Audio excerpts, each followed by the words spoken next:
up, everybody, and welcome back to my channel. If you are new, welcome. My name is Gray Square and you are tuned into my NICU awareness series. Last episode we discussed a little bit about what NICU Awareness Month is all about and how it started and how we can honor the families and the health professionals that are in the NICU. For this month, and even not just this month, as long as we're giving back and supporting families and healthcare professionals in the NICU, we're doing our part. So this episode is episode number 2. We'll have episode 1 linked up here and also below if you missed out. So this episode is about the ABCs of the NICU, just basic terminology. And I wanted to put a disclaimer out there. I am not a health professional. I am just a preemie mom that experienced the NICU journey day in and day out. So this video was motivated because sometimes all the time when I'm posting a picture of Olivia on her Instagram or my Instagram, I'm always writing down her age. She is 15 months, but she's also 12 months corrected or adjusted. And so, I'm getting a lot of people asking, hey, what does corrected, what does adjusted mean? And I didn't include this in my ABCs. I did not. So I just want to go over it quickly. Adjusted and corrected age means that's the age she's supposed to be.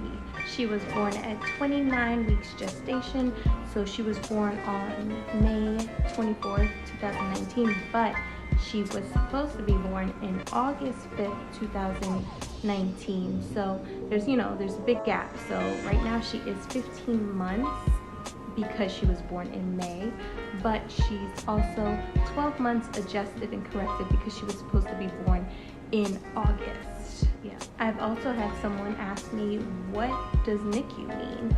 So NICU means Neonatal Intensive Care Unit. Awareness Month, of course, we are always celebrating and cheering for our preemies, but also there's some babies that are full term that have to experience time in the NICU. Disclaimer, there's some words pretty much towards the end of the alphabet we don't have terms for, so. And the last disclaimer, I promise. So I basically wrote down a lot of definitions and keywords, so I'll be looking down a lot. But now, onto our ABC. So A, I chose apnea because Olivia experienced this. The definition is a pause in breathing longer than 15 to 20 seconds. So preemie's brain and respiratory system is very immature when they're born, so they kind of have to learn how and remind themselves to breathe. That's why sometimes you see them connected to tubes so they can have assistance with breathing. B is for Brady. So I know a lot of the times when I was actually experiencing time in the NICU, I would be like, she had a Brady today. And people would be like, what is that? And the funny thing is I had no idea what this was until I experienced it. A Brady is when a heart rate drops less than 100. Scary when it happens, but the nurses are always, the nurses were always by her bedside and they were able always to get her to come back up.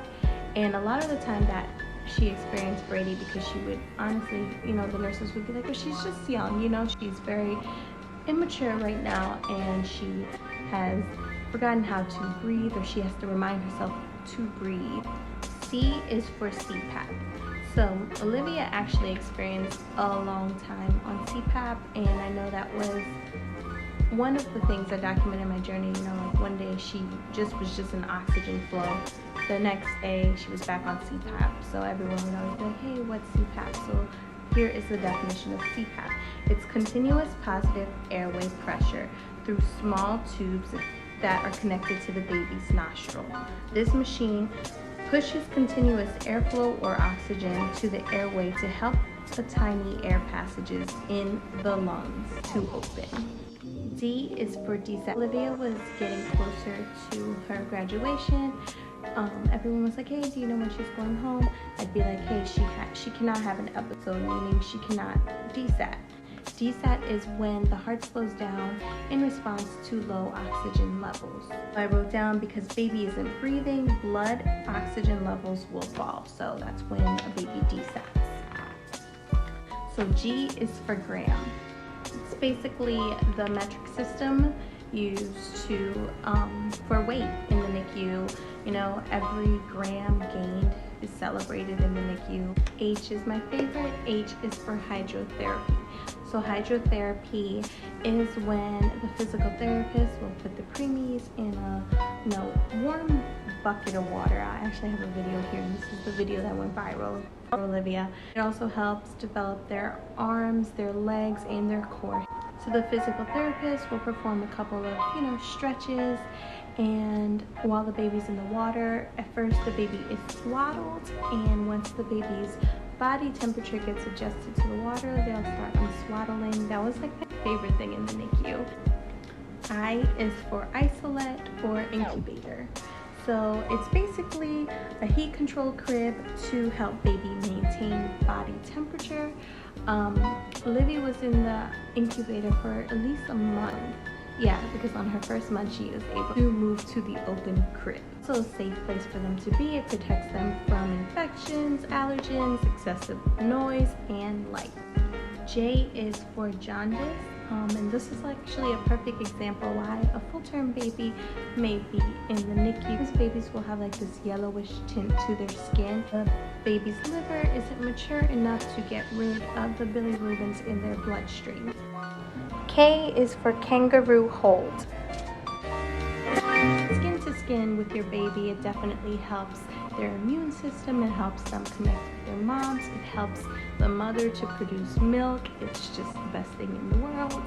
And it takes sometimes a long time for a preemie mom to hold their baby the kangaroo hold. It takes them sometimes a while. It took me, Livy was born at 4 p.m. May 24th, and by, I'd say like 11 a.m. May 25th, she was stable enough for me to hold her.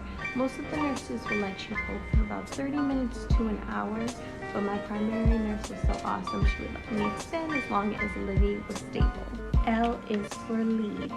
So sometimes you'll hear the nurse say, oh, we need to change her leads. Basically the wires connecting from the monitor to the baby. M is for micro preemie. These are the strongest babies. Actually, all the babies are strong. The mighty micro preemies. These babies are born before 27 gestational weeks. Most of them are weighing around 1 pound and 12 ounces. These are the strongest little ones. N is for nasal cannula. Nasal cannulas are basically the oxygen tubes that give extra oxygen mixed with air attached to the baby's nose.